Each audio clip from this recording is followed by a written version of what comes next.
Oi pessoal, tudo bom? Vamos voltar ao nosso trabalho e hoje nós vamos continuar a nossa coordenação. Nós vimos na aula passada a coordenação feita pelo sistema nervoso. Hoje nós vamos complementar esse trabalho com a coordenação feita pelo sistema endócrino. Eu lhes falei na aula passada o seguinte: as respostas hormonais, elas são diferentes das nervosas. A nervosa sempre é uma resposta muito rápida, só que cessou a causa, cessou o efeito. A resposta hormonal, ela é mais... Tem casos de resposta hormonal muito rápida, adrenalina, por exemplo. Mas normalmente, na maior parte dos casos, a resposta hormonal é mais lenta. Só como ela é uma resposta química, ela tem uma duração maior. Também nessa comparação, eu lhes disse o seguinte: quem coordena o sistema nervoso é o encéfalo, telencéfalo, diencéfalo, mesencéfalo, metencéfalo, mielencéfalo e medula. Medula, fora. É o encéfalo, certo? E quem coordena o sistema endócrino? Ninguém. Ele mesmo ele faz um mecanismo que a gente chama de feedback, retrocontrole ou retroalimentação. Eu vou dar um exemplo.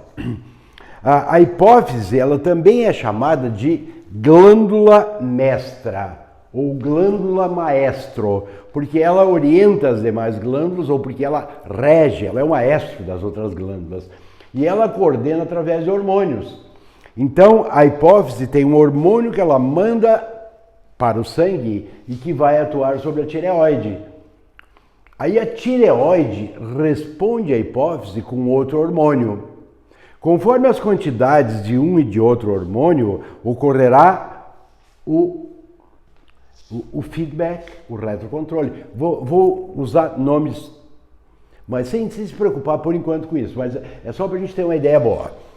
A hipófise coordena a tireoide, a princípio, com a tireotrofina.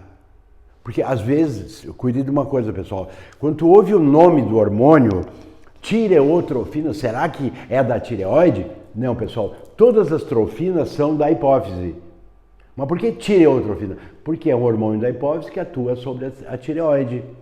Aí, então, quando a hipófise manda a tireotrofina, ela age sobre a tireoide. E a tireoide responde através do hormônio tiroxina, que é o hormônio do nosso metabolismo. Só que, fora o metabolismo, quando a tiroxina começa a aumentar o seu nível a um determinado ponto, a tiroxina, atua sobre a hipófise, avisando a hipófise que ela já está numa quantidade conveniente. Aí a hipófise vai parar de produzir tireotrofina. Quando a hipófise para de produzir ou diminui a produção de tireotrofina, a tireoide, porque faltou o hormônio que a estimula, diminui a produção de tiroxina. Quando a tiroxina baixou num nível considerável, essa diminuição vai fazer com que a hipófise novamente produza em maior quantidade a tireotrofina. Isso é o feedback. Então as duas glândulas se regulam. Não precisa nenhuma parte do corpo mexer nisso aí. Eu vou voltar a esse assunto hoje ainda, quando eu chegar na parte mais importante do feedback hormonal, que é aquele feedback que ocorre entre a hipófise e os ovários. Então, a hipófise lança dois hormônios. Depois eu volto isso aí, tá? Agora só para ter uma primeira ideia. A hipófise manda o hormônio FSH, hormônio estimulante do folículo. À medida que o FSH vai aumentando no sangue da pessoa, age sobre o ovário. Aí o ovário responde com o estrogênio. Quando o estrogênio vai aumentando, o FSH vai diminuindo. À medida que o FSH diminui, a hipófise lança o LH. O LH, hormônio luteinizante, vai subindo, vai baixando... Peraí, fiz confusão. A hipófise manda o FSH. O ovário responde com estrogênio. À medida que o estrogênio aumenta, diminui o FSH e aí começa a produzir o LH, hormônio luteinizante. Quando o hormônio luteinizante vai aumentando, diminui o estrogênio e aí começa a produção de progesterona. Aí essa progesterona vai ficando alta. Se a progesterona fica alta, a hipófise não produz FSH. Se por algum motivo a progesterona baixar, a hipófise de novo retoma a produção de FSH. É assim que funciona o mecanismo hormonal de reprodução, ciclo menstrual, essas coisas. Por isso que esse feedback aí é o mais importante que existe. Depois eu vou voltar nisso aqui e na aula que vem nós teremos um bom pedaço da nossa aula só sobre o ciclo menstrual e esse feedback hipófise ovário. Tá, pessoal? Então, só que antes disso, hoje, nós vamos começar com as glândulas e ver cada uma delas, quais os hormônios que ela produz. E tem uma coisa, para vestibular, nós temos que saber que, às vezes, o hormônio é produzido a menor do que deveria. E aí a gente diz que a pessoa vai ter uma hipofunção. Às vezes, esse hormônio é produzido a maior. E aí a pessoa vai ter uma hiperfunção. E é isso que pode cair numa prova. Então vamos começar aqui, ó, pessoal, com a hipófise. Ela tem uma parte anterior chamada adenohipófise. Aí ela tem uma parte intermediária chamada parte intermediária, que não caiu no vestibular, então nem coloquei no livro. E ela tem uma hipófise posterior, a neurohipófise, que não produz hormônios, mas que armazena os dois hormônios que foram produzidos pelo hipotálamo, que a gente viu isso aí na semana passada, né? Ó, a ocitocina e a vasopressina. Então esses dois são produzidos no hipotálamo e armazenados na neurohipófise. E tem 6 que são produzidos na adenohipófise. Vamos começar com a somatotrofina. É aquele hormônio que cuida do crescimento da pessoa.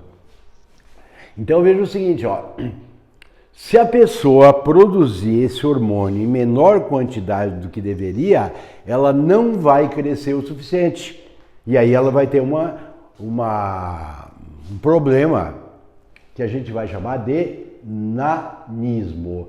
E isso se ocorrer durante o crescimento ou durante a falta de crescimento, né? Então, ali está o nanismo, ó. Hipofunção do hormônio somatotrofina quando ocorreu enquanto a pessoa estaria crescendo, mas ela acaba não crescendo. Então ela vai ter um nanismo que, além de ser pequena a pessoa, ela vai ter problemas mentais. Então ela vai ter um retardo mental, porque ela é um anão hipofisário. Pessoal, cuidem de uma coisa, ó.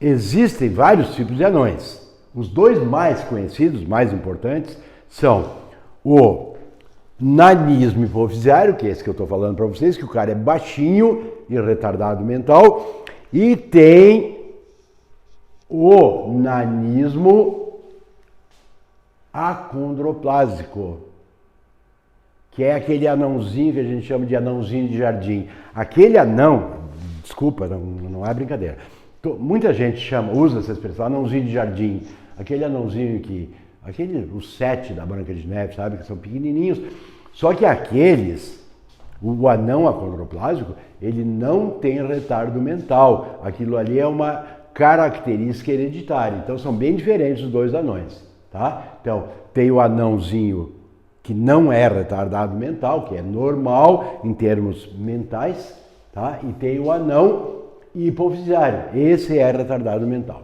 Bom, se na infância o indivíduo não cresceu e ficou um nanico, imagine que na infância esse hormônio é produzido a maior. Aí o cara vai fazer o quê? Ele vai crescer. E aí ele vai ter que altura? Ele vai ter 2,10, 2,20, 2,30. Normalmente eles fazem aqueles livros dos recordes, normalmente eles colocam lá qual é o homem mais alto do mundo. Quando eles colocam esse homem mais alto do mundo, presta atenção uma coisinha. Ele vai ter um queixo bem desenvolvido, vai ter um narizinho avantajado, sabe? esses malares aqui também se desenvolvem, além da altura enorme que ele tem. E um detalhe, ele também é retardado mental, tá, pessoal? Imaginem que esse hormônio é produzido depois que o cara já chegou à altura que estava programado geneticamente para ele chegar. E aí vai acontecer o quê? Ele não pode continuar crescendo. Por exemplo, aqui, ó, os ossos já estão articulados, aqui também, tá? Então o que vai acontecer? Vai acontecer dele crescer nas extremidades. Aí vão crescer as pontas dos dedos das mãos, ele vai ficar com uma mãozona aqui, dos dedos dos pés, todas as extremidades ósseas, tá? Só as ósseas. Aí vai crescer o queixo, vai crescer o nariz e vão crescer esses malares aqui, ó.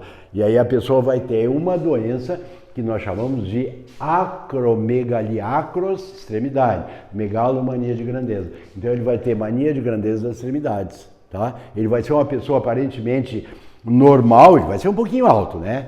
Mas não é aquele gigante hipofisário, ele vai ser um acromegálico. Ele tem a face muito grande, muito avantajada, tá, pessoal? Bom, aí nós temos a tireotrofina, que eu falei antes, ó. Hormônio da hipófise estimula a tireoide. Não tem hipo nem hiper que a gente precisa saber.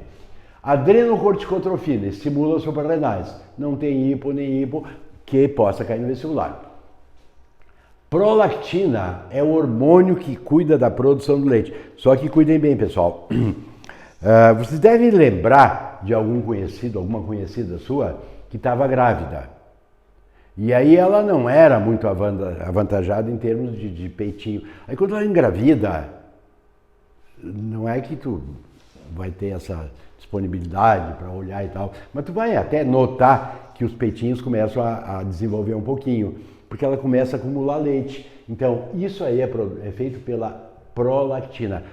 Não é a injeção de leite, não é a liberação de leite. A liberação vai ocorrer pela ocitocina. Às vezes eles tentam induzir a pessoa a confundir um hormônio com outro. Então cuida bem, tá? A produção de leite é a prolactina produzida pela adenohipófise. A liberação do leite ocorre pela ocitocina produzida no hipotálamo e armazenada na neurohipófise. Depois nós temos aqueles hormônios que eu falei antes, esses que são os mais importantes para vestibular, para feedback, para tudo, que é o hormônio estimulante do folículo e o hormônio luteinizante. Esses dois hormônios atuam sobre as gônadas. Então, se faltarem esses hormônios, a pessoa vai ter hipogonadismo. Corpo de adulto com genitália de criança. E se tiver em excesso esse hormônio, o indivíduo vai ter hipergonadismo, que é corpo de criança e a genitália de adulto. Então, isso é a adenohipófise. A neurohipófise, repetindo, ela não produz hormônio nenhum. Ela armazena os hormônios que foram produzidos pelo hipotálamo. E são dois hormônios. A ocitocina, que libera o leite e cuida dos movimentos do miométrio. Quem é o miométrio? Miométrio é o músculo do útero. Então, o trabalho de parto, todo ele será coordenado por essa ocitocina. E outro hormônio que a gente falou bastante na aula passada, produzido pelo hipotálamo e armazenado na neurohipófise, é o ADH, que significa Antidiuretic Hormone, hormônio antidiurético. Essa vasopressina, esse hormônio antidiurético, cuida da reabsorção de água na alça de Henle, no túbulo contorno distal do néfron, transformando a urina diluída em concentrada, transformando a urina hipotônica em hipertônico. Para que isso, Flávio? Para que o indivíduo consiga excretar o nitrogênio sob forma de ureia, mas sem depender de estar num ambiente com muita umidade. É o caso dos mamíferos, né? Esse hormônio é extremamente importante. Tanto que quando faltar esse hormônio, o indivíduo vai ter aquela doença chamada diabetes insípidos. Nós falamos isso aí na aula sobre os rins, depois na aula sobre o sistema nervoso. Estamos falando de novo. Diabetes insípidos é aquela doença em que o indivíduo, por falta do hormônio antidiurético, a pessoa urina muito. Ela é capaz de urinar, claro que sem tratamento, ela é capaz de urinar aproximadamente 30 litros por dia. Então ela tem uma tendência muito grande à desidratação. Muito bem, Depois vem a tireoide. A tireoide, pessoal, ela está nessa região aqui, ó, e ela produz a tiroxina, a triodotiroinina e a calcitonina. O mais importante desses hormônios para vestibular é a tiroxina, que regula o metabolismo. E aí nós temos que saber duas hipofunções e duas hiperfunções. Então, começa do cretinismo. Cretinismo é um retardo mental acentuado, rosto de lua cheia. A idade mental de um cretino não passa dos 11 anos. Então, veja o seguinte, ele não é louco, tá, pessoal? Ele não é um débil mental. Ele é uma criança. Ele vai chegar nos 30, 40 anos e a sua idade mental, no máximo, chegará aos 11. Então, isso é um cretino. E essa pessoa também, por excesso, falta desse hormônio, então são hipofunções, ela pode ter o mixedema, que é o quê? Um desenvolvimento anormal da epiderme. Então, ele não descama a epiderme e aí ele vai ficando com muitas camadas de queratina. E aí a pele começa a ficar quebradiça. Só que não é comum o cara ter cretinismo ou mixedema. O mais comum é que ele tenha as duas juntas. Daí ele vai ser um anão cretino mixedematoso. Isso como hipo. Como hiperfunção, o excesso de tiroxina pode levar ao bócio, papeira, tá, pessoal? Papo. E pode levar à exoftalmia. O que é exoftalmia? Exoftalmia é quando o indivíduo tem os olhos saltados. Já devem ter visto isso aí. Os olhos, a gente chama olhos fora de órbita. Olho, primeiro o olho chega antes e o cara tá vindo, sabe? Aqueles olhos. E é bem difícil trabalhar com isso aqui, porque é uma parte muito sensível do nosso corpo. Então, excesso bócio-exoftálmico, falta cretinismo mixedematoso. Bom, aí nós vamos para tireoides, produzem o paratormônio, metabolismo do cálcio, tetania e descalcificação, isso aí raramente vai aparecer numa prova. É bom, é só tu saber que está envolvido com o metabolismo do cálcio, então está envolvido com os ossos. Aí vem o hormônio com muitas chances de cair na prova, que é o hormônio insulina.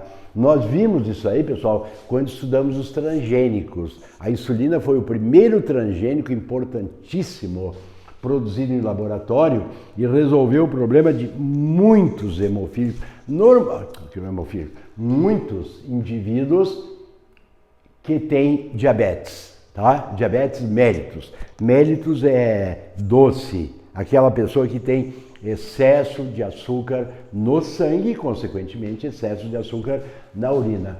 É o hormônio que mais tem chance de cair, tá, pessoal? Por quê? Pelo número de diabéticos no mundo. A Organização Mundial de Saúde calcula que o número de diabéticos no planeta seja de aproximadamente 400 milhões de diabéticos. O que significa isso? Que tem quase duas populações brasileiras, o equivalente a duas populações brasileiras diabéticos no mundo. É um número elevado, só que o mais importante, só um pouquinho, vou ter que... Você mais ou menos já parei. Bom, então o diabetes, pessoal, ele tem aproximadamente uma incidência de 400 milhões de diabéticos no mundo. Só que desses 400 milhões, o problema maior, pessoal, é que metade deles não sabem que são diabéticos. Então a pessoa, não sabendo que é diabética, ela não se trata. Não se tratando, a tendência é que essa doença se agrave, tá, pessoal?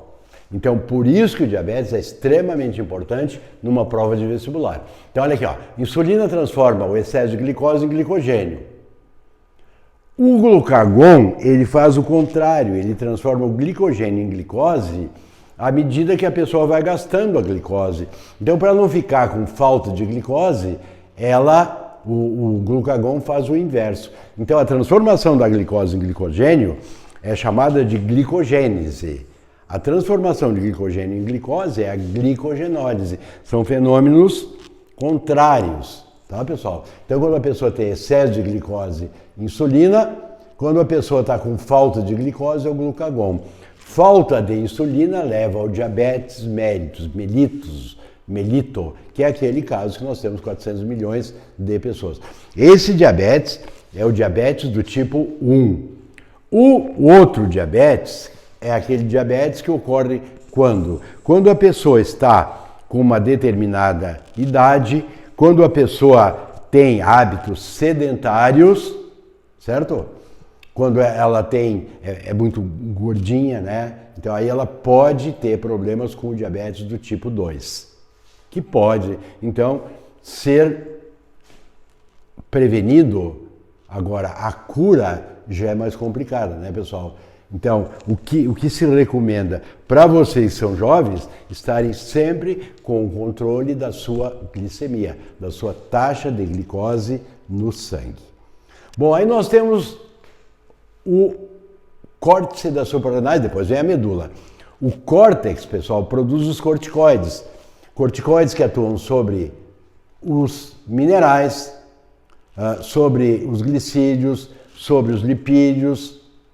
Então ele faz todo esse metabolismo aí. Nós temos a hipofunção, doença de Hudson, e a hiperfunção, doença de Cushing. E a medula, essa tem mais chance de cair numa prova, porque ela produz a adrenalina e a noradrenalina. Nós falamos isso aí bastante no sistema nervoso. Esses dois hormônios são neurotransmissores. Quando é que eles trabalham? Eles trabalham quando nós estamos numa situação de emergência, numa situação de medo, numa situação de pânico. Então, esses dois hormônios, adrenalina e noradrenalina, você pode encontrar também como epinefrina e norepinefrina, eles preparam o indivíduo para uma situação de emergência. Faltaram esses dois hormônios, o indivíduo vai ter a braquicardia, e se tiver esse hormônio em excesso, ele vai ter a taquicardia. Depois, pessoal, nós temos as gônadas. Então, nós temos as gônadas masculinas, testículos, que produzem a testosterona. E as glândulas femininas, né, que são os ovários, que produzem o estrogênio e a progesterona. A testosterona no homem, além de estimular a produção de gametas, ela também responde pelos caracteres sexuais secundários. Porque assim, caráter sexual primário é a genitália, pênis no homem, vagina na mulher. Só que tu pode encontrar um homem ou uma mulher sem ter acesso à genitália e tu pode saber se é um homem ou uma mulher, pelos caracteres sexuais secundários. Então, a testosterona cuida disso no homem e o estrogênio cuida disso na mulher. A progesterona, ela vai fazer outro trabalho, ela vai manter o endométrio. Então, essa manutenção do endométrio ela é muito importante quando a mulher engravida, porque aí esse feedback que ocorrerá entre os ovários e a hipófise, se a mulher estiver grávida, essa taxa alta de progesterona vai impedir que a hipófise produza o FSH e impedir que ela reinicie o ciclo menstrual. Então, esse feedback é muito importante. Bom, depois dos hormônios, pessoal, nós vamos dar uma trabalhadinha agora com a percepção. A percepção a gente está muito acostumado, ou muitas pessoas estão muito acostumadas, a trabalhar como se nós tivéssemos 5 sentidos. Nós temos 5 sentidos principais, mas na verdade eles são mais de 5. Alguém disse, mas qual é o mais importante? Depende de quem nós estamos falando. Se eu perguntar para vocês assim, qual é o sentido mais importante de um morcego? O morcego adulto, pessoal, ele enxerga pouquíssimo, ou em alguns casos ele até nem enxerga. Então ele seguia como, atenção pessoal, já caiu nos vestibulares, ele seguia como um golfinho, como uma baleia, ele emite sons. Se esses sons não encontrarem nenhum obstáculo, esses sons não voltam. Se o som encontrar algum obstáculo, ele vai bater nesse obstáculo e vai voltar. E aí o morcego, a baleia, o golfinho, eles vão calcular há quanto tempo esse som foi mandado, quanto tempo ele demorou para ir e voltar, e aí nós vamos abater a velocidade em que a baleia está nadando ou o morcego está voando, e aí nós teremos um cálculo de a que distância está esse objeto. Isso é chamado de ecolocação ou ecocolocação, e é o principal sentido de um morcego. Aí se eu perguntar, e o cão, pessoal? Bom, o cão não tem uma visão muito boa. Tem uma audição boa? Tem, mas ele tem um sentido mais importante para ele, que é o olfato.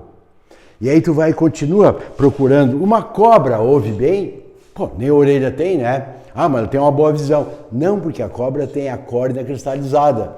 Então, como é que uma cobra se orienta? Pessoal, é uma coisa bem interessante. Não é tanto para vestibular, mas é interessante para a gente saber, ó. Observem essa simpatia aqui, ó, pessoal. Isso aqui é uma cobrinha. Aqui ela tem o olhinho, a córnea cristalizada, então ela não enxerga bem, nem dá bola porque enxerga. Como é que a cobra se orienta? Ela se orienta pela fosseta loreal, que é essa cavidade aqui, que é um termorreceptor. Uma cobra consegue detectar uma variação de 1 grau a 1 metro de distância. Nada parecido com o que nós fazemos. Tá? Então isso aí seria a melhor forma de percepção de uma cobra. Tu tá aqui do lado de uma pessoa e a pessoa diz, eu tenho muito medo de cobra. E aí tem uma cobra ali. Tu sabe que ela vai entrar em pânico. Qual é o conselho que tu pode dar para ela? Fica frio. Porque se ela demonstrar que ela está com medo, ela vai emitir calor. Claro, ela está com medo. E aí se ela emitir calor, a cobra vai se sentir ameaçada. O que é um princípio, é uma chance para que essa cobra ataque essa pessoa. Tá? Bom, a outra forma de percepção de uma cobra, muito interessante, é a língua. Pessoal, daqui a pouquinho eu vou mostrar para vocês que os nossos receptores para o olfato, eles estão aqui, ó, nas nossas fossas nasais. A cobra não. A cobra tem a percepção do olfato no palato, no céu da boca, certo? Por isso que a cobra, ela está o tempo inteiro botando a linguinha para fora. Por que ela bota a língua para fora? Para captar substâncias voláteis.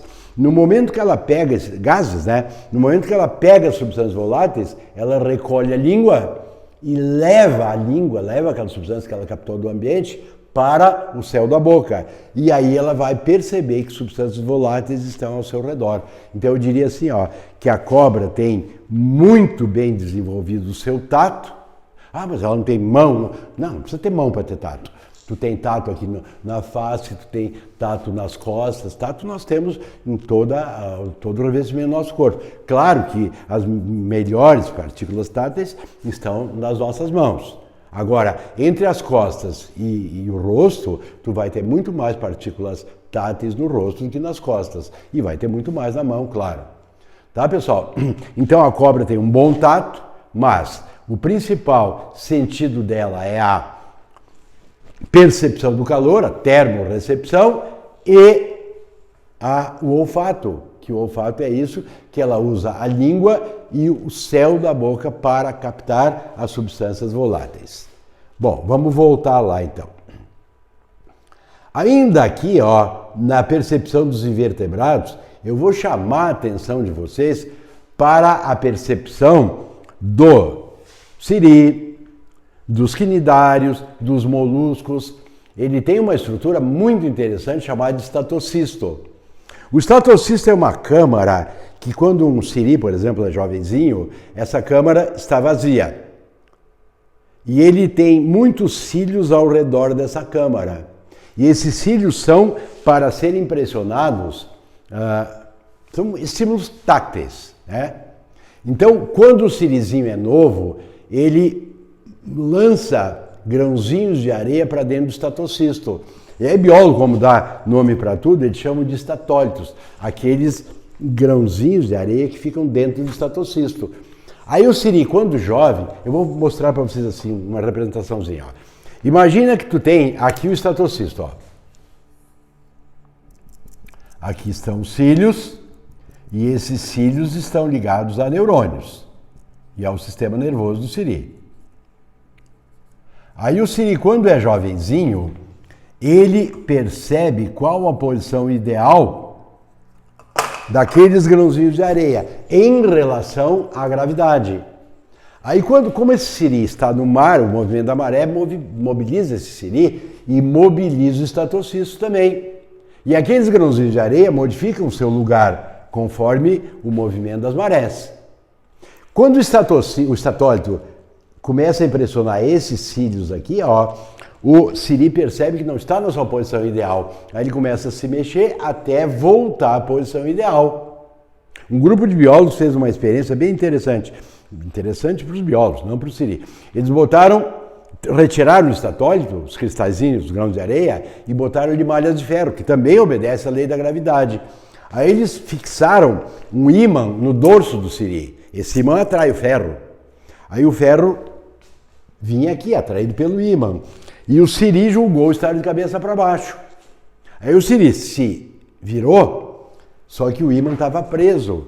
O ímã virou também. E aí o siri pensou estar de cabeça para baixo, estando mesmo. Aí o siri desvirou.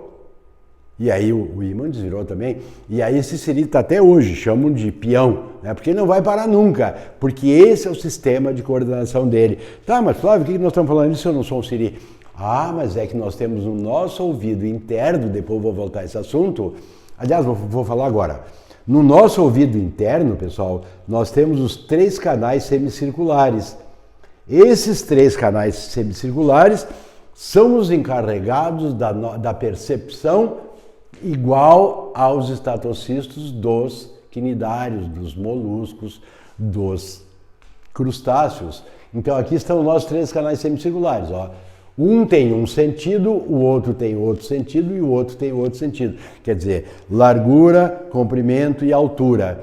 Isso aqui, ó, se nós analisarmos, nós vamos encontrar aqui vários cílios. E esses cílios, pessoal, eles estão ligados a neurônios. Então, aqui dentro nós não temos areia, mas nós temos grãozinhos de cálcio chamados estatólitos. E esses estatólitos, eles pressionam os cílios. E aí essa informação vai ser mandada para o nosso sistema nervoso, se nós estamos na posição ideal ou não. Às vezes, quando a pessoa chacoalha a cabeça assim, muito rápido, esses estatólitos começam a bater de um lado e no outro. E aí a pessoa tem uma sensação de tontura, certo? Isso pode ser agravado quando a pessoa tiver uma infecção nessa região. Como esse conjunto de canais semicirculares é chamado de labirinto, a pessoa tem uma característica, uma doença chamada labirintite. Como o labirinto também é chamado de vestíbulo, a gente pode chamar essa doença de vestibulite, tá, pessoal? Então, tudo isso aqui é percepção da nossa posição em relação à gravidade. Funciona então que nem os estatólitos, os estatocistos dos crustáceos, dos moluscos. Bom, agora nós vamos nos preocupar mais com a percepção de vertebrado. Aqui vocês estão vendo um vertebrado, um peixe, que é o vertebrado mais simples que existe, né? Qual é o principal órgão de percepção de um peixe? Aliás, não é só do peixe, é do peixe e do anfíbio na sua fase larval, tá? Então, tanto o peixe quanto o anfíbio na fase larval, eles têm várias reentrâncias ao longo do corpo. Cada reentrância dessa é chamada neuromasto. E o conjunto de neuromastos é o que nós chamamos de linha lateral. A linha lateral, pessoal, ela é encarregada da percepção dos peixes. A percepção do quê? De variações da pressão hidrostática e de vibrações de água e alguns estímulos sonoros de percepção que nós não ouvimos, mas os indivíduos com a linha lateral percebem isso. E aí, pessoal, veja que coisa interessante. Os peixes ósseos, o lambari, o bagre, esses aí são os mais evoluídos. Os peixinhos pequenos são os mais evoluídos. O tubarão é o mais atrasado. Já falei em aulas anteriores, vou recapitular com vocês, ó. O tubarão dominava os mares no tempo em que os répteis dominavam a Terra. Os répteis foram extintos, os tubarões estão lá na água ainda. Então, o tubarão, ele não tem linha lateral ao redor de todo o seu corpo, ele tem só na região cefálica. E nós chamamos essa linha lateral deles de ampolas de Lorenzini. Então, é uma estrutura de percepção de variações da pressão hidrostática, alguns sons, né, e vibrações da água, só que muito inferiores à percepção dos peixes ósseos. Bom, os peixes também têm um problema muito sério na visão. Ele não tem pálpebra, não tem glândula lacrimal. E o cristalino, pessoal, cristalino é aquela lente, depois eu vou mostrar melhor. O nosso cristalino, ele aumenta ou diminui a sua estrutura, a sua curvatura. Então, quando a gente vai olhar uma coisa longe, para perceber melhor, nós, mamíferos, aumentamos a curvatura do cristalino. Quando a gente começa a olhar coisas mais perto, nós diminuímos a curvatura do cristalino. Nós, mamíferos, as aves são assim e os répteis são assim. Os peixes não, pessoal. O peixe tem movimento anteroposterior.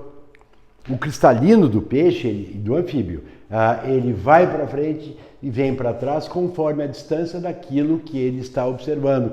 Só que às vezes, pessoal, para ele readaptar o seu sistema visual, se existir um predador perto, ele não vai conseguir visualizá-lo. Aliás, vai visualizá-lo por dentro, né? Não tem como ele perceber rapidamente o avanço de um predador ou a fuga de uma presa. Por isso que não é boa a visão dos peixes. A visão começa a melhorar a partir dos répteis com aumento ou diminuição da curvatura do cristalino. Os anfíbios, pessoal, não têm essa variação de curvatura porque tem movimento anteroposterior. Só que o anfíbio já tem glândulas lacrimais. A glândula lacrimal, ela é muito importante quando o indivíduo vem para a Terra, certo? O anfíbio é o primeiro grupo que veio para a Terra. Bom, outra coisa interessante do anfíbio é que nós temos um conjuntinho de 3 ossículos, o martelo, a bigorna e o estribo. O anfíbio só tem um osso, é a columela. Então, também a audição dele não é perfeita. Ele não tem o ouvido externo, porque o tímpano ele está na superfície do corpo. Quando aparecem os répteis, a coisa melhora muito. Então, primeiro, nesse aumento ou diminuição da curvatura do cristalino, isso é uma melhora muito grande. A presença da glândula lacrimal também é importante para umedecer a córnea, né? Já que essa córnea vai ser protegida a partir dos anfíbios pela pálpebra, certo? Então, essa pálpebra, se ficar num ambiente muito seco, a pálpebra vai começar a raspar o cristalino e poderia, teoricamente, levar o indivíduo à cegueira. Por isso que, a partir dos répteis, surge a glândula lacrimal. Ela se mantém nas aves, nos anfíbios já tem glândula lacrimal. Ela se mantém nos répteis, na ave e no mamífero. Menos nos ofídeos. Ofídeos são as cobras, né? Então, a cobra, pessoal, ela não tem a glândula lacrimal porque ela cristaliza a sua córnea.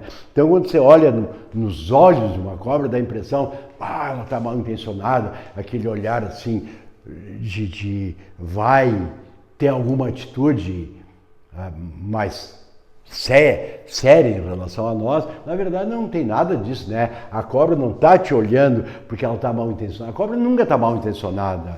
Não existe nenhum animal, fora a espécie humana, mal intencionado, né? O animal não é malvado, ele não vai, vou picar aquele homem ali para que ele tenha problema de saúde ou para que ele morra, não. A cobra só vai atacá-lo se ela sentir a sua integridade física atingida, que não é o caso nosso, né? O homem é o único animal que faz o mal por fazer o mal, deixa o outro morrer de fome e guarda o alimento.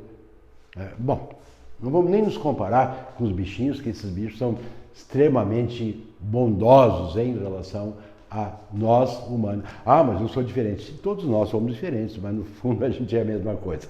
Bom, então eu botei num capítulo aí no livro de vocês, mas é mais para cultura inútil, né? Noções gerais sobre coisa alguma.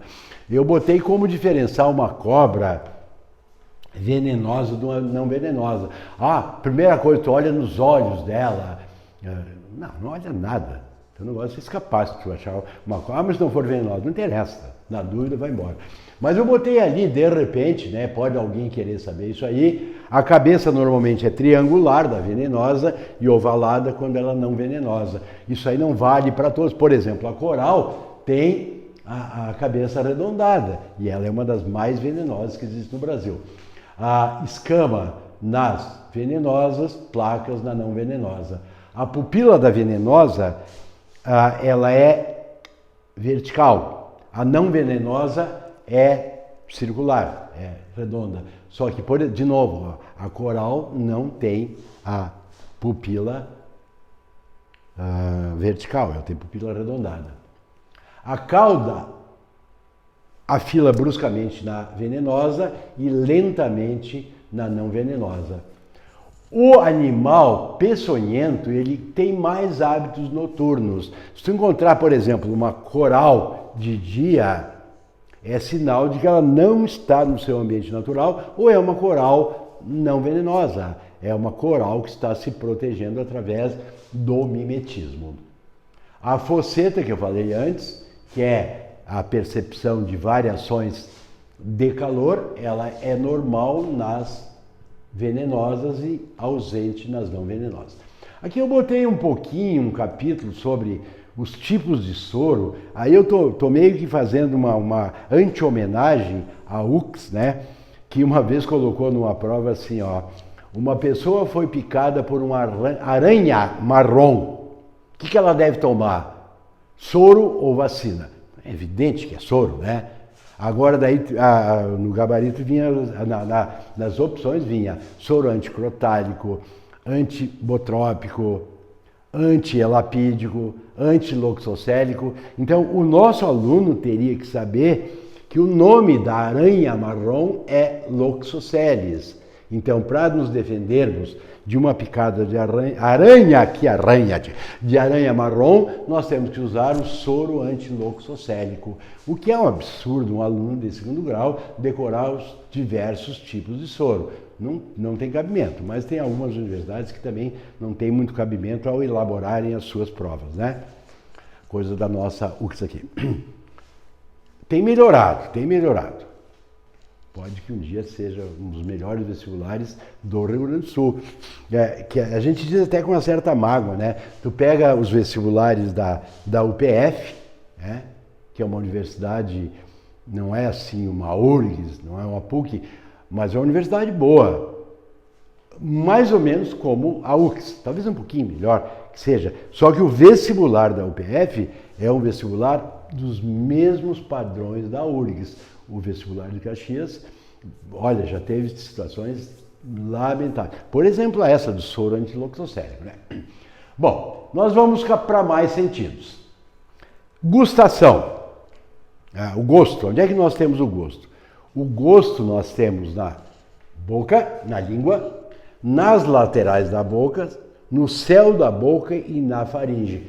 Claro que as papilas gustativas estão em maior quantidade na língua.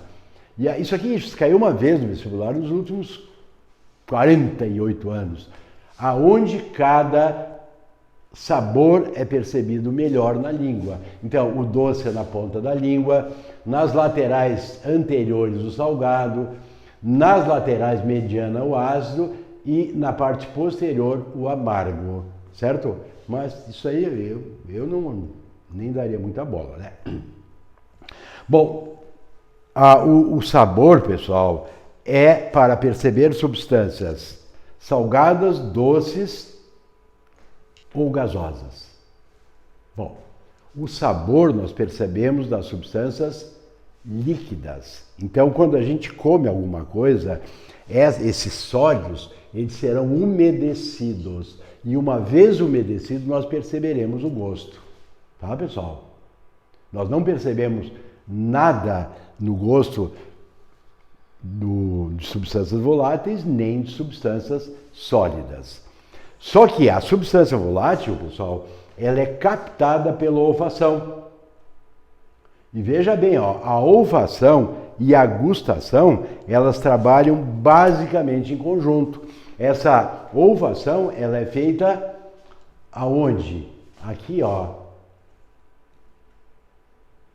no nosso bulbo olfativo. Ele está na parte superior das nossas fossas, no interior das fossas nasais. Veja bem, eu falei antes, pessoal, mas só vou voltar a esse assunto.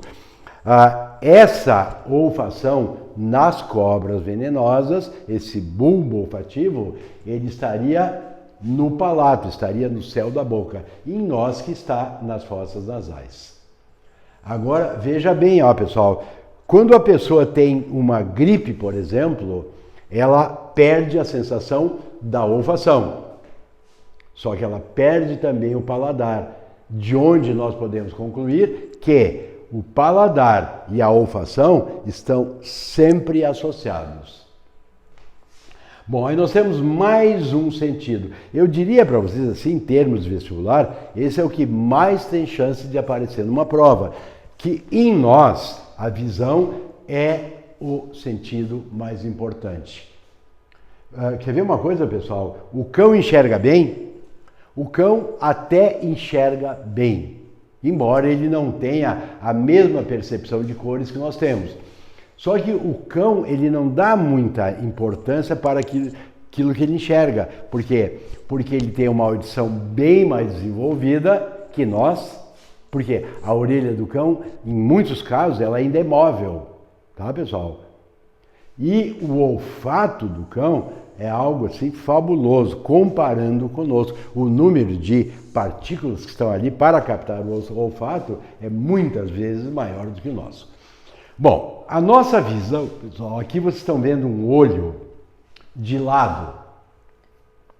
Então, se tu olhar uma pessoa, assim, os olhos da pessoa, a primeira parte que está aqui fora, ó, é a córnea. Ah, mas então a primeira parte que eu vejo é a córnea? Não, a córnea tu não vê porque ela é transparente, tá, pessoal? Mas eu sei que ela está aqui, ó. Inclusive, quando a gente fala em transplante, tu tem o transplante análogo, homólogo e heterólogo. Análogo, pessoal, é aquele transplante que a pessoa faz de uma parte do corpo para outra. Não há nenhuma rejeição, porque o DNA é o mesmo. Quando, por exemplo, tu te fere numa parte mais profunda da derme, aí tu pode tirar um pedacinho de pele de uma outra parte do corpo, que tu não ande com ele sempre exposto, né? E tu pode colocar ali. Aí não tem nenhuma rejeição. Isso é o transplante análogo. O homólogo é o que ocorre entre indivíduos de mesma espécie. Já ocorre a rejeição. E o heterólogo é quando indivíduos transplantam de um indivíduo de uma espécie para outro. Aí a rejeição é violenta. Só que em nós, pessoal, existe um transplante que não tem nenhum risco de rejeição, que é o transplante de córnea, certo?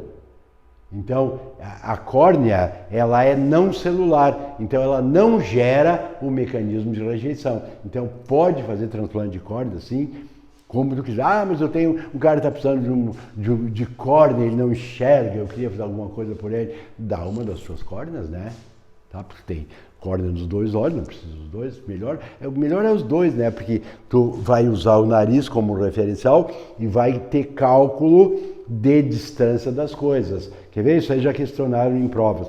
Qual é a diferença da visão de um herbívoro para um carnívoro? A posição dos olhos. Os herbívoros têm os olhos voltados para o lado, porque ele sendo herbívoro, o seu alimento não foge, não anda, é uma erva. Quando surgem os carnívoros no planeta Terra, o que acontece? Eles colocam os olhos para frente e colocam entre os olhos, isso aqui, ó, o nariz em nós, mas pode ser um bico numa ave, pode ser um focinho em outros animais, certo? E o focinho, ou o bico, ou o nariz, ele está servindo como referencial aos olhos para cálculo de distância. Mas, para o herbívoro, não há essa necessidade desse trabalho bilocular, né? Um olho chegaria, se estiver tão preocupado em doar a tua córnea. Mas o que eu queria falar é isso aí, ó, não há perigo de rejeição. Bom, aí tem aqui o disco colorido do olho, que depende da melanina para determinada a cor, e aqui tem um buraco aqui, ó, no meio da íris, a íris é o disquinho colorido. No meio tem um buraco, chamado de pupila. Que cor é a pupila? Pessoal, acabei de dizer que é um buraco, o buraco não tem cor. Ah, mas eu olhei no buraco do meu colega e era preto. Sim, porque o teu olho é uma câmara de revelação de ondas luminosas. Para isso, essa câmara tem que estar escura, certo? Então, a luz penetra aqui e ela passa no cristalino. O que o cristalino faz? Ele faz uma convergência das imagens para que elas cheguem nítida na retina. Tá, pessoal? E aí vem um assunto que cai, não é muito, mas até cai em vestibulares, ó. Pessoal, quando a imagem se formar antes da retina, o que aconteceu? Nada, porque a imagem nunca vai se formar antes da retina. A imagem só pode se formar na retina, certo? Mas nos livros de biologia diz assim, ó, se a imagem se formar antes da retina, nós chamamos de miopia. Como está nos livros, é assim que cai no vestibular. Tá errado, tá errado. Então a imagem só se forma na retina. Mas se a convergência é a maior, aí a imagem se forma, entre aspas, antes da retina. E aí a gente diz que a pessoa tem miopia. Se a convergência for a menor, aí a imagem ideal, a imagem perfeita, ficaria atrás da retina. E aí nós vamos chamar de hipermetropia. Quando a imagem está perfeitinha, isso é muito comum em jovens, né? Em pessoas idosas ela já não vai ser perfeita, né? Porque a utilização dos olhos, ela leva um desgaste muito grande. Mas se a pessoa tiver com a visão perfeitinha, ela vai ter emetropia. Que doença é essa, Flávio? Emetropia não é doença, é o normal, tá? Imagem antes da retina, miopia, depois hipermetropia, aí nós vamos ter o astigmatismo, quando a imagem é distorcida, é alterada, e nós temos a presbiopia, que é aquela, porque veja bem, ó, o nosso olho, pessoal, ele leva as imagens lá da retina para a nossa área, a região occipital, que é onde nós analisamos os estímulos visuais, certo? Mas como essas duas partes, sistema nervoso e sistema visual, consomem muita energia, há o risco dessa parte, com o passar do tempo, se tornar defeituosa. E aí nós chamamos essa doença de presbiopia ou vista cansada. Ela sempre vai depender de alguns fatores, como por exemplo, eu adoro ler, eu leio até quando está meio escurinho. Isso é o maior perigo para você ter problemas de visão e ter que depender de um parzinho de olhos extra, né? Então, o ideal é sempre tu ler com condições ideais de luz e distância. Bom, eu coloquei aqui no livro de vocês, como eu sempre faço, né? Porque eu tenho muito aluno que vai para as áreas biomédicas, eu coloquei algumas doencinhas aqui, ó, glaucoma, conjuntivite, tersol, tracoma, catarata, mas isso aqui é mais para ilustrar isso aí, eles não podem botar, eles podem, mas não tem sentido eles botarem numa prova. Mas eu coloquei ali para ficar um pouquinho mais completo. Bom, pessoal, aí nós vemos o último sentido, que é a audição. A audição, ela é feita pelos ouvidos ou pelas orelhas. Aí depende muito do livro, né? Tem uns livros que dizem que nós temos ouvido externo, ouvido médio e ouvido interno, de cada lado, então dá um total de 6 ouvidos. E tem alguns livros de biologia que dizem, ó, orelha externa, orelha média e orelha interna. Continua 6, ó, orelha externa, orelha média, orelha interna. A orelha externa, pessoal, ela é formada pela concha acústica externa, pavilhão sonoro externo, orelha, rede, tem várias denominações. E ela é importante porque ela amplifica os sons. Tá, mas orelha é coisa comum, todo mundo tem. Para um pouquinho, pessoal. Quem todo mundo tem? Ó, vou passar todos os bichos, ó. Porífero, quinidário, plateuminto, nematelminto, anelídeos, moluscos, artrópodos, equinodermos, já foi já foram todos os invertebrados. Depois vem peixes, anfíbios, répteis, aves. Até ninguém tem orelha, pessoal. Então, a orelha é uma coisa extremamente selecta, ela só existe nos mamíferos. Então ela é muito, muito, muito importante. Para nós, a audição é fundamental.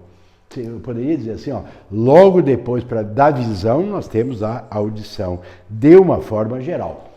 Só cuidem de uma coisa, tá, pessoal? Às vezes o cara diz, a pessoa quando é cega, ela ouve melhor do que uma pessoa que enxerga. Não é verdade, pessoal. A pessoa cega ouve tanto quanto uma pessoa que enxerga normal. Ah, mas parece que os cegos, eles ouvem melhor. Não, eles não ouvem melhor. Eles prestam mais atenção no que eles ouvem, porque para eles a audição é extremamente importante em termos de sobrevivência.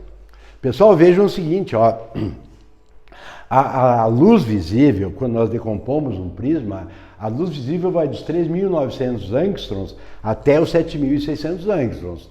Antes dos 3.900 vem a radiação ultravioleta e depois vem a infravermelha. O espectro visível é nessa faixa aqui, certo? E aí nós somos privilegiados por enxergarmos todas as cores. Agora, os animais, em geral, não enxergam cores. Tá, mas então, um pássaro, por exemplo, ele não enxerga se uma flor é vermelha ou branca ou rosa. Não, ele não enxerga. Ele enxerga diferentes tonalidades de cinza. Só que para ele, a sobrevivência depende dele distinguir os vários tons de cinza. Certo? Nós, por enxergarmos o vermelho, o azul, o amarelo, várias cores, 2 tons de cinzas para nós não são importantes a gente diferenciar. Não é uma questão de sobrevivência. É o mesmo que eu sempre pergunto na aula assim, ó. Vocês já viram neve? Ah, eu já vi. 2 ou 3 vezes. Quantos tipos de neve existem? Olha, um só. Não, existem mais de 70 tipos de neves. Só que nós não temos, para nós não é importante saber todos os tipos de neves. Agora, e um esquimó? Que em tudo ele depende da neve. Então ele vai saber se aquela neve pode ser transformada em água potável, se prenuncia chuva, temporal, tá? Então ele tem que saber isso, porque saber sobre a neve é importante para ele sobreviver. Para nós não, a gente vai ver neve 1, 2, 3, 4, 5 vezes na vida inteira. Então a mesma coisa assim, ó, nós não damos bola para 2 tons de cinza, porque a nossa sobrevivência não depende disso. Agora os animais dependem, às vezes, de diferenciar um tipo de cinza em outro. Então o vermelho vai ser um cinza mais forte, o rosa vai ser um cinza mais fraquinho, entenderam? Então tudo depende de como é importante isso para o indivíduo. Então, a audição, ela não é melhor no cego do que o não cego. Bom, agora vejam bem, ó. A audição ela é formada, então, da orelha, típico de mamífero, aí vem o conduto auditivo externo e ele termina aqui, ó, nessa membraninha aqui, e essa membrana nós chamamos de tímpano. Então, quando o som bate no tímpano vibra. Aí o tímpano vibrando, ele faz vibrar o martelo, a bigorna e o estribo. E aí quando o estribo vibra, ele manda o som para o caracol ou para a cóclea. E ele manda o som para os canais semicirculares. Lembram que eu falei antes? É nos canais semicirculares que nós temos o nosso equilíbrio. Então, o conjunto de canais semicirculares é o que nós chamamos de vestíbulo ou labirinto. Quando a pessoa tem um problema no vestíbulo ou no labirinto, ela vai ter uma doença chamada labirintite ou vestibulite, que ela perde completamente a noção de equilíbrio. Bom, aqui, ó, pessoal, da cóclea sai um nervo chamado coclear. Do vestíbulo sai um nervo chamado vestibular. Aí esses 2 nervos, o coclear e o vestibular, se juntam formando o nervo auditivo, que vai levar as informações sonoras e de equilíbrio para o nosso lobo temporal, que é no lobo temporal que nós analisamos os sons. Bom, pessoal, agora as observações que eu tinha falado antes para vocês, ó, é o seguinte, ó.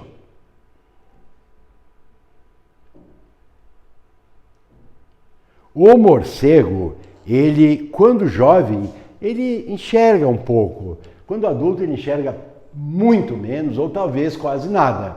Aí como é que o morcego se orienta?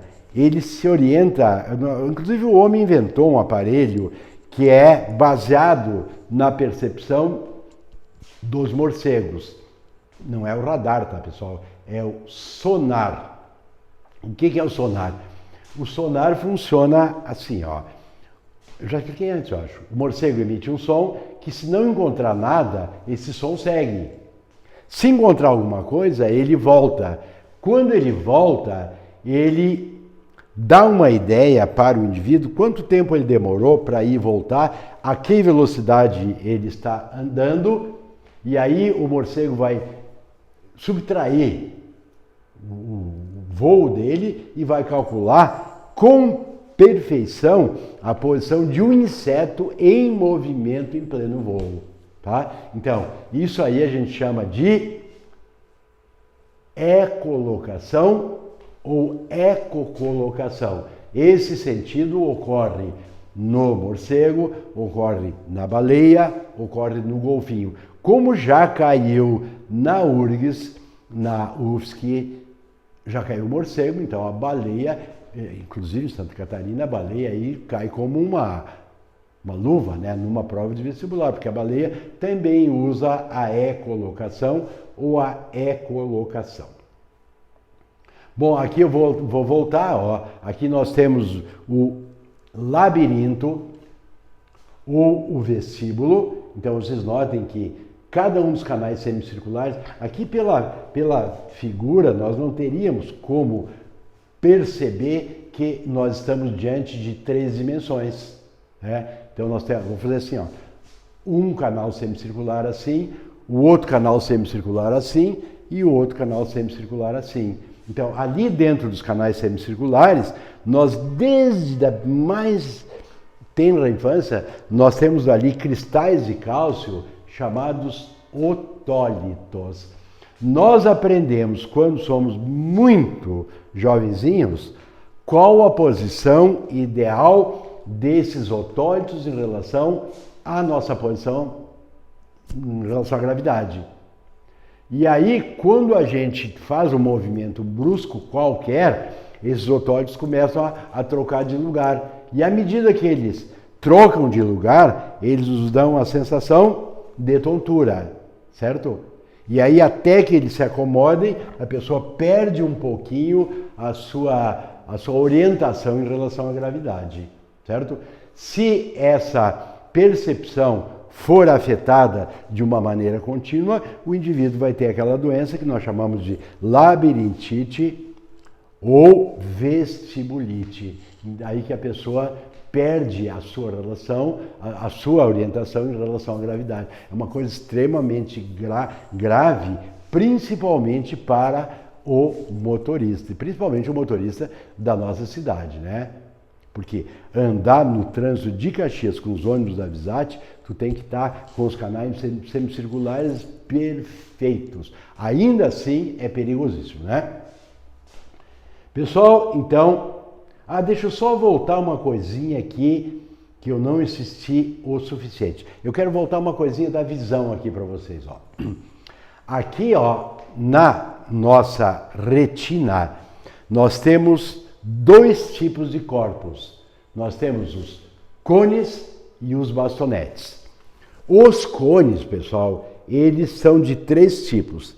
Tem o cone para a visão da cor verde, o cone para a visão da cor vermelha e o cone para a percepção da cor violeta.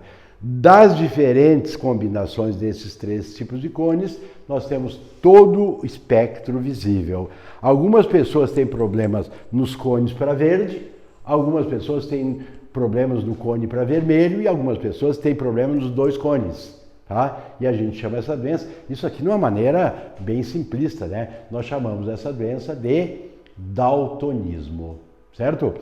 Além dos cones que nós temos lá na retina, nós temos os bastonetes. Então, gravem essas duas palavrinhas, se for possível. A visão dos cones, ela ocorre só durante o dia, porque tu não enxerga durante o dia, não, em locais iluminados, porque à noite, às vezes, os locais também estão iluminados. Mas durante o dia, nos locais iluminados, tu enxerga cores. Então a gente chama isso de visão fotóptica, fóton, luz. Tá? Visão a cores, visão de dia. E nós temos a visão dos bastonetes, que nós chamamos de visão escotóptica. Essa visão é aquela visão que nos dá uma ideia de profundidade, que nos dá o contraste. Tá, pessoal? Eu só tinha omitido isso aí, agora eu voltei. Então, mais uma coisa, ó. Lá na nossa retina, nós temos um pigmento chamado rodopsina ou púrpura visual. Toda vez que a luz chega na nossa retina, ela decompõe a rodopsina em opsina mais retinol. Esse retinol age sobre as células da nossa retina e gera as imagens. Essa decomposição da rodopsina e opsina mais retinol, sempre ela vai depender da luminosidade. Quanto maior a luminosidade, mais rápida a decomposição de rodopsina. Por isso que algumas pessoas, na falta de uma vitamina A, que é o A-xeroftal, ou vitamina anti-xeroftálmica, essas pessoas podem ter uma falta de adaptação a uma variação da luminosidade no local em que ela se encontra. Então, quando aumenta ou quando diminui rapidamente essa luminosidade disponível, a pessoa fica privada por alguns segundos da percepção das imagens, certo? Se a pessoa tiver falta constante dessa vitamina, aí ela, ao invés de demorar alguns segundos para se adaptar, ela pode demorar alguns minutos. E aí a situação dessa pessoa passa a ser extremamente grave. O nome dessa doença é cegueira noturna ou hemeralopia. É uma das doenças causadas pela falta de vitamina A. A outra doença é xeroftalmia. O que é xerox? Xerox quer dizer seco. Lembre das xerófitas. Então, oftalmo é olho, então orelha é o olho ressequido. Então, são duas doenças pela falta de vitamina A. Bom, pessoal, vamos fazer um esforço gigantesco. Tem que ser gigantesco, né? Porque tem muitas pessoas que não estão respeitando isso. Eu li num jornal hoje, uma imunologista bem conhecida aqui na nossa cidade, que ela coloca isso. O distanciamento, o isolamento, eles são fundamentais para a gente tentar diminuir essa pandemia. Que nós não estamos, nós já poderíamos ter diminuído muito isso aí se a gente usasse, obedecesse essas regras, obedecesse a nós mesmos, né? Obedecer as regras de isolamento, usar a nossa máscara, nos preservar os nossos familiares, preservar as pessoas que estão ao nosso redor, né? Então, nós já teríamos uma situação muito mais cômoda do que nós temos hoje. E aí agora eu digo isso aí com muita vergonha, pessoal. Alguns países aqui, bem juntinhos de nós, Uruguai, Argentina, a doença já não está fazendo o efeito que ela faz aqui. Por quê? Porque nós ainda não somos disciplinados. Eu não sei exatamente que dia essa aula está chegando para vocês, mas nesse final de semana, eu estava lendo ontem no jornal da nossa cidade, deu uma esquentadinha, os parques lotaram, já não tem isolamento social nenhum. Tá? No bairro que eu moro, na sexta-noite, começou na rua um baile, acho que é funk que eles chamam, né? Não sei, não saberia lhes dizer. Esse baile começou às 9 horas da noite, era 2h30, na rua, no encontro de duas ruas, o pessoal fez um acampamento ali, acampamento não, fez um bolinho, botou um som extremamente potente e ficaram ali 4 horas e meia gritando, cantando não, uma confusão. Quer dizer, para quem está vivendo a pandemia, isso aí é uma grande responsabilidade. Então, claro que nenhum de vocês estaria nesse grupamento de pessoas, mas vamos tentar fazer a nossa parte, tentar conscientizar as pessoas que só com esse isolamento, só com a nossa máscara, não estou de máscara, estou dando aula, já vou botar, só com a nossa máscara, só com o álcool gel, que nós vamos tentar diminuir um pouquinho para que esse pesadelo pare logo, tá, pessoal? Um beijão para vocês, falamos na semana que vem. Tchau, tchau.